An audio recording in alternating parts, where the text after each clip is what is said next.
A successful learner should be open to taking risk, have a flexibility, should have a growth mindset, and like every school has a learner profile that is basically the profile of a successful learner.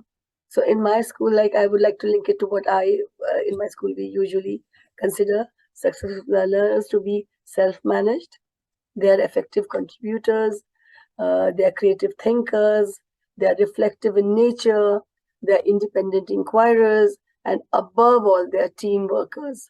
When they are team workers, they become experts at communication and collaboration. So these are the things which really make a person a successful learner. Learning in education is a little different from real life learning, which normally happens day in and day out. Like supposing I'm holding my water bottle at a certain angle, I realize, okay, water starts spilling. So I learn not to take it to that angle. So that is a normal learning in real life.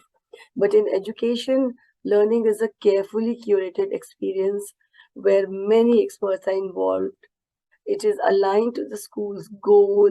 It is mapped to the country's vision and the national agenda for education, if the country has one. So it's a very conscious process. And there are many people who play an active role, but the most important role is played by the teacher in the class. Uh, Current times in education are very interesting because we have a lot of education research which gives us uh, authentic strategies and practices to implement to make learning successful. It's no longer based on limited, I would say, dimensions. Like when we were growing up, it was mostly reward and punishment. A very behavioral psychology point of view was there. We had to avoid getting punished, and we had to just see if we want to get rewarded. We had to toe the line. There was no consideration of our interest. We had to follow instructions. So it was a very different way of schooling.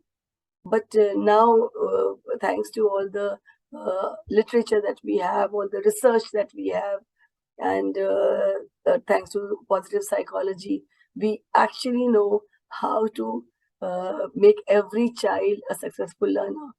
So I would say we are living in interesting times, and this is the time when we need to, as educators, need to reflect on this our existing practices and strategies, and innovate on a regular basis to ensure that the needs of every child in our classes, in our schools, are met.